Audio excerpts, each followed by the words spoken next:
Hi. Even though it's almost the end of October, it's such a gorgeous day outside that I just felt I had to come and do this video of this last segment out on my deck. And I hope the noise from the birds and other assorted creatures doesn't become too much of an annoyance. So in this video, we're going to be talking about the basics of debt and equity. On this slide, we see a business, and we see there's dollars coming in and dollars going out. Ideally, for a company to be successful, the dollars coming in have to be greater, ultimately, than the dollars going out. So where does a company get money from? Well, once a company's up and running, in most situations, it's going to be getting the inflow of money from its operations, from its sales. But certainly at the beginning, and then at other points in the life cycle of a business, it's going to need to raise big sums of money to build itself up. And that's where raising capital comes in. And when a company needs to raise capital, they do it one of two ways, either issuing equity or issuing debt. Equity is an ownership interest in the company. And as I said earlier, all entities have to issue equity because all of them are owned by someone. So an equity interest represents partial ownership or whole ownership of an entity. Debt, it represents the right to be repaid. So when companies raise debt, what they're doing is they're getting money in as a loan and promising to pay it back with interest. What I'm going to do is I'm going to compare debt and equity from four different perspectives. One, the legal framework of the two. Number two, the economics of equity versus debt. Number three, the duties that are owed to debt holders and equity holders. And number four, risk and return and how they compare as between debt and equity. And as I'm going through these comparisons, I'm going to be at times switching back and forth between the perspective of the company that's issued the debt or the equity, and the investor who's invested in the debt or the equity. Because when we talk about investing in companies, we're always talking about either a debt investment or an equity investment. So let's start with the legal framework of these two kinds of investments.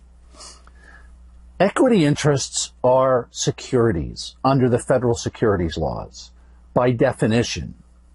Now, if you took a securities regulation class, or maybe you even covered this in your corporations class, you probably remember the Howey test, which is a case about an orange grove or something.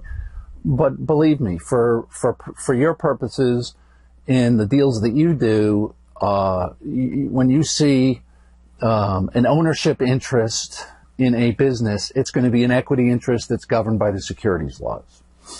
So equity is governed by the securities laws, but equity can either be issued in a public offering, in which case the equity securities are registered and publicly tradable, or in an exception to the registration requirements of the 1933 Act in what we call a private offering.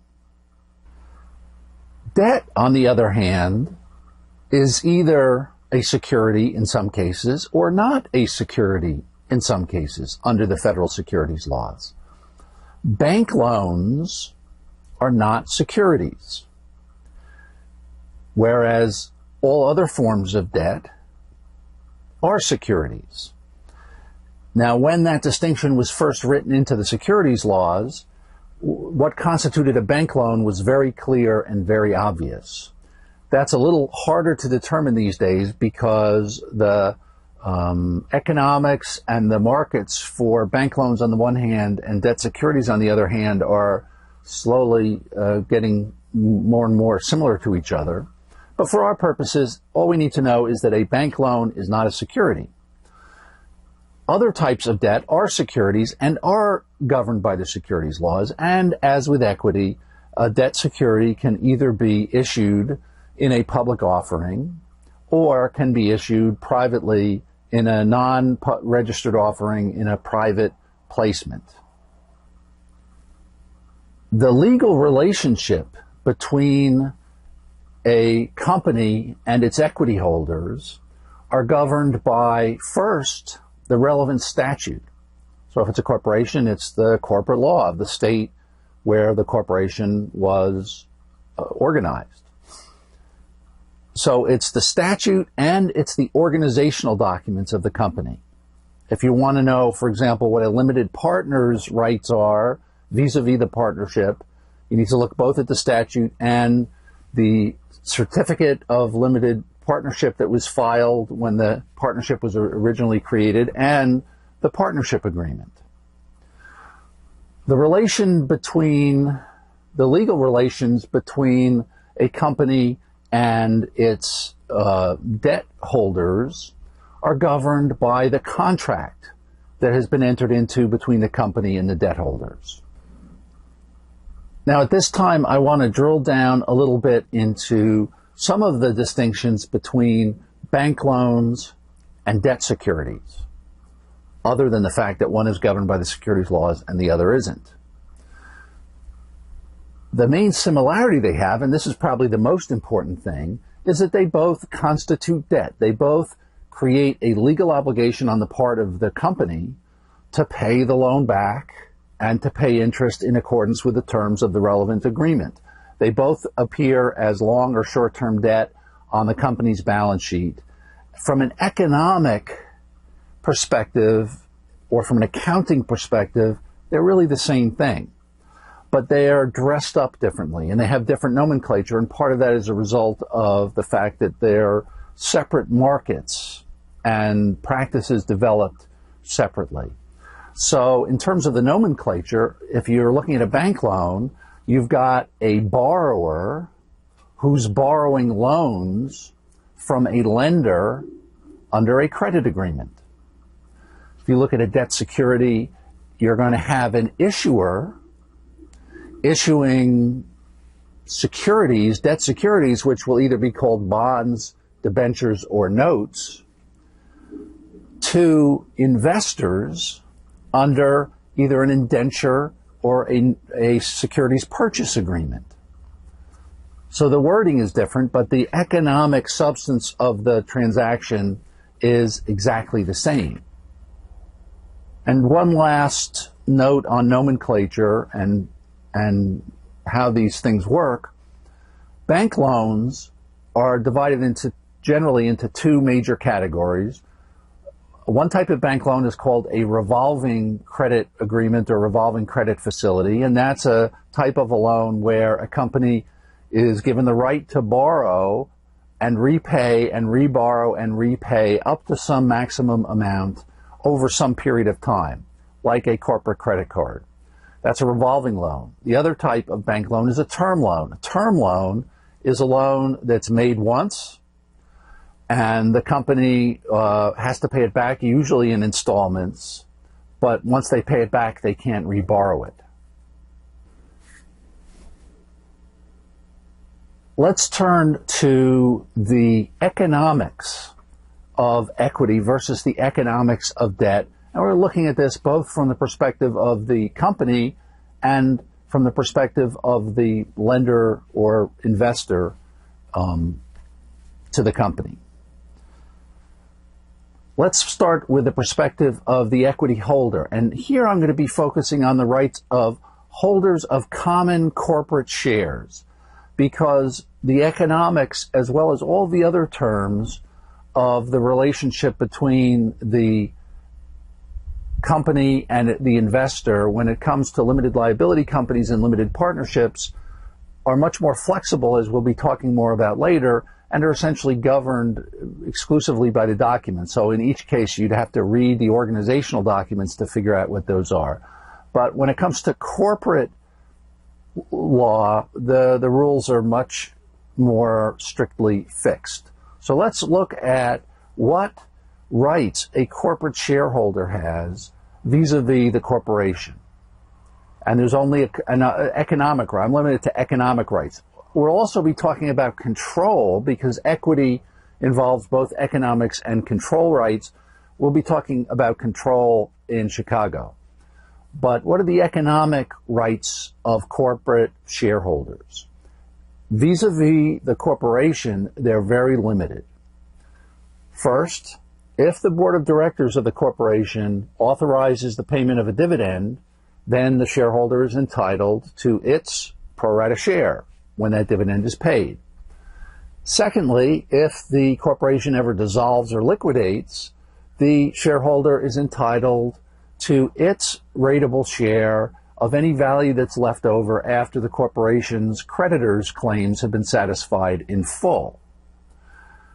So in terms of economics, the rights of shareholders are very small. But there is another very important potential economic right, and it's the right that most investors in corporate shares are relying on, and that is the right to sell. Most people buy stock with the hopes that the value of it will increase so they can sell it at a profit. They can't sell it back to the corporation, at least they don't have the right to do that, but they can sell it to anybody who wants to buy. Now, that right to sell can be subject to some restrictions. Specifically, if the shares that we're talking about are shares that were issued not in a public offering under the securities laws, but in an exception to the public offering requirements, what that means is there are going to be significant restrictions on the ability of the shareholder to sell those shares. They can't just sell it to whoever they want to, whenever they want to. Secondly, there may be contractual restrictions on selling shares. For example, in the Clothes Kingdom company, you've got 3 family members who own all the shares. There's a great likelihood that those 3 entered into a shareholders agreement. And one of the points that is normally covered in a shareholders agreement like that is a restriction on sale, because the family members don't want to find that suddenly they're in business with somebody they don't want to be in business with. So they've all agreed not to have the right to sell to whoever they want to. Another aspect that's worth talking about in the context of the shareholders' right to sell is what could affect the value of the shares. And obviously, the general market could affect the value. In times when the market is generally rising and values of things are generally increasing, the value of the shares of a particular company is likely to increase along with everything else. They say a rising tide lifts all ships, and vice versa. Also, the company's financial performance and prospects are also going to affect the potential value of the stock. As the company is doing better, the value of the stock is likely to go up, and if it's doing worse, the value of the stock is likely to go down. And third, liquidity could affect the value of the stock, and liquidity is what I was talking about a minute ago, which is the ability of the holder of the stock to sell it, i.e. to turn it into cash at any time that it wants. And so if the liquidity of the stock is subject to either securities law restrictions or contractual restrictions, that's going to have a negative impact on the value of the stock. Let's flip the tables and talk about the economic obligations of corporate equity issuers to their equity investors. And the point here is that there are almost none. Corporation never has to pay dividends if it doesn't want to, never has to give the investor their money back. This is why corporate equity is often referred to as permanent capital. Once the money comes into the company, it's the company's money forever. Let's now turn to the economics of debt, starting with the rights of debt holders or lenders. We call them debt holders or investors in the context of debt securities, and we call them lenders in the context of bank loans, but their rights are essentially the same.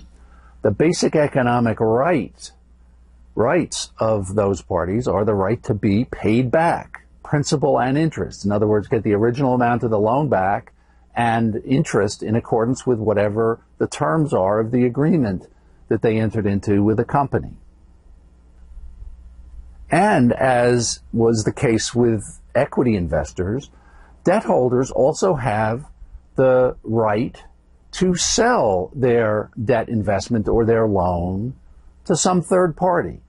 And as in the case with equity, that right may be subject to several restrictions. Number one, in the case of debt securities that are not issued in a public offering, the sale by the debt investor of that debt security is going to be subject to restrictions under the securities laws. And as with equity securities, there may be contractual restrictions on both the sale of a debt security and the sale of a bank loan. Now let's once again flip the table here and talk about the economics of debt from the company's perspective. When a company incurs debt or borrows money, they are incurring what is often their most significant financial obligation. They are promising to pay that money back. And if they fail to pay that money back in accordance with the terms of the agreement, that's almost always a disastrous situation for the company. It can result in the debt being accelerated. If the debt is secured by collateral, the lender or the debt investors can foreclose on the collateral. If it's a public company and it has to announce to the world that it's defaulted on its debt, that has terrible consequences. There's just a number of ripple effects that really cause serious business problems if a company is financially unable to pay its debt obligations as they come due. So when a company borrows money or issues debt securities, they are making a very serious financial commitment that has lots of potential ramifications. So we've talked about the legal framework, we've talked about the economics. Now I want to go on to the third topic, which is what duties a company owes to its debt investors and its equity investors. And again, I'm going to focus on corporations here because the duties to investors in a limited partnership and a limited liability company can more easily be varied by contract. And to illustrate this, I want to have us look at a hypothetical, or actually it's our hypothetical. I want us to look at closed kingdom. Let's just assume that you are one of the outside directors on the board of closed kingdom. And the issue that's being discussed at the board meeting is whether closed kingdom should pay a large dividend to its shareholders, who are the three family members. Now, closed kingdom has debt outstanding owing to a bank group. And so the question comes up at the meeting, or someone raises the issue at the meeting, that along the following lines, which is that the banks, the lenders, are going to be very unhappy about the payment of this dividend. It's not going to go down well with them. Now, let's just step back a second and say, why is that? Why would the lenders be very much against the dividend? And that's because if you look at this slide, here's what's happening. When a company pays a dividend, that money or value that's being paid out in the dividend is money that's gone forever once it's paid. If it weren't paid, it would still be in the company and that would be available to pay back the creditors. So as a general rule, a creditor or a lender, the last thing in the world they want to see happen with money is for it to be paid out as a dividend, because once it's out, it never comes back. If that money were used instead to buy an asset or to make an investment or to pay a bill, it's not going to reduce the net worth of the business, but paying a dividend will reduce the net worth of the business. So we know the lenders are going to be very unhappy about this. The legal question is, do we have to take their interests into account? And the answer is no. Corporations are run for the benefit of the shareholders, and a director's duties run to the company and to the shareholders. They don't have to take creditors' interests into account, with a couple of exceptions. Number one, before this discussion even occurs, somebody should have asked the lawyers to look at the credit agreement between the lenders and Closed Kingdom to see if there's a contractual restriction on paying dividends in a covenant, which we'll talk more about what covenants are. But if indeed Closed Kingdom agreed not to pay dividends or agreed to restrictions on its ability to pay dividends, the company's going to have to comply with that unless it can get the lenders to waive that requirement. So that's the first step. You have to comply with your contracts. But if the lawyers come back and say, no, there's no restriction on the payment of dividends in that contract, then the fact that it's going to upset the lenders is not relevant unless the directors determine that making the lenders unhappy is going to actually have such an impact on the company that it's worth taking into consideration. In other words, we're not worried about the lender's feelings, but to the extent those feelings are going to have a meaningful impact on the company, then we do have to take that into account. The other exception to this general principle is when a company is insolvent, and there's various ways to define insolvency.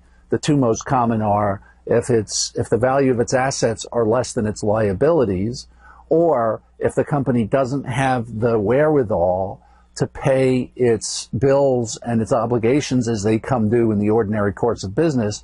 In either of those cases, a company is insolvent, and when a company is insolvent, at that point, the directors actually do have to start taking creditors' interests into account as well as equity holders.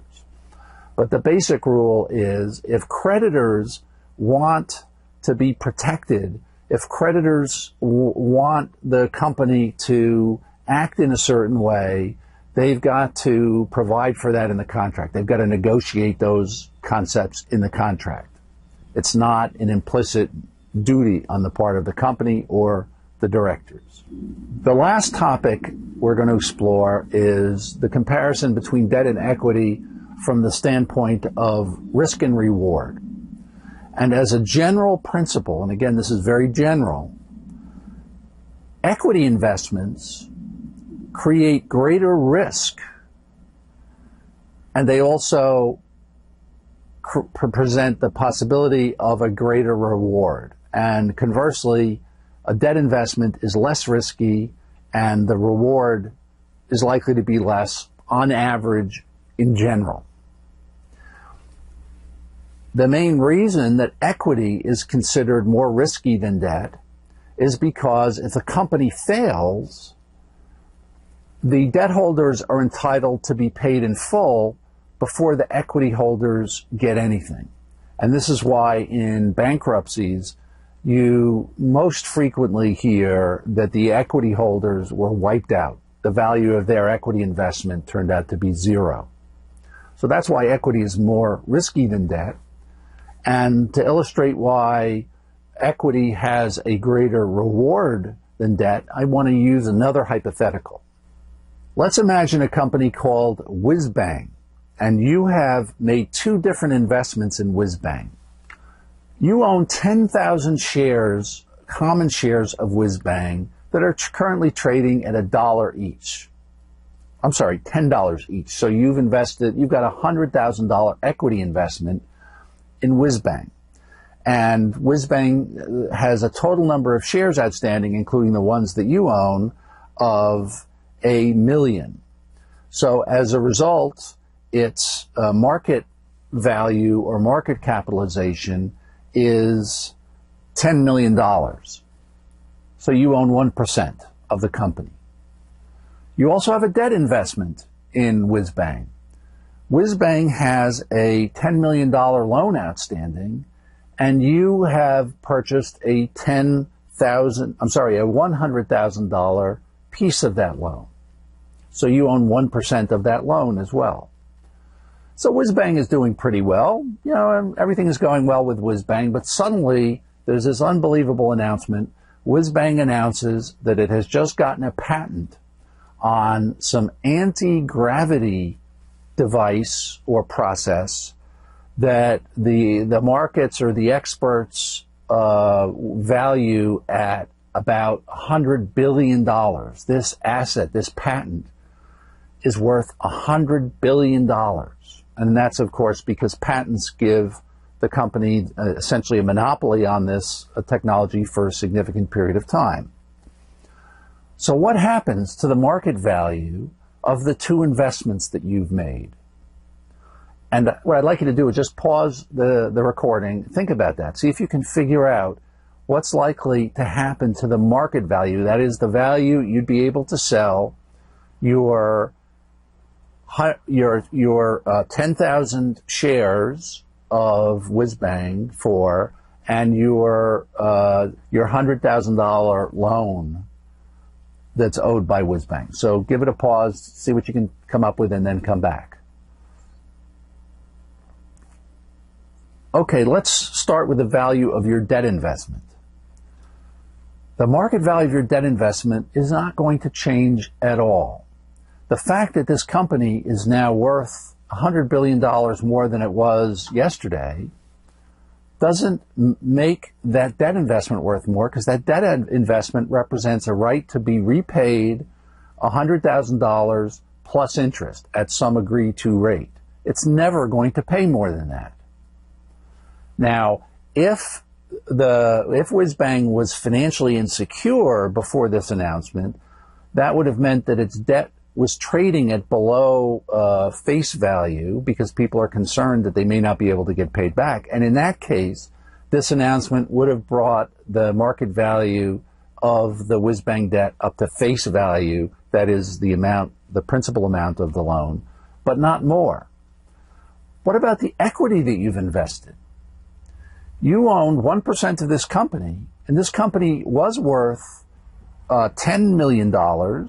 Now it's worth $100 billion and $10 million. 1% of that big number, which is what your stock is worth, is $1,100,000. You have now become a billionaire.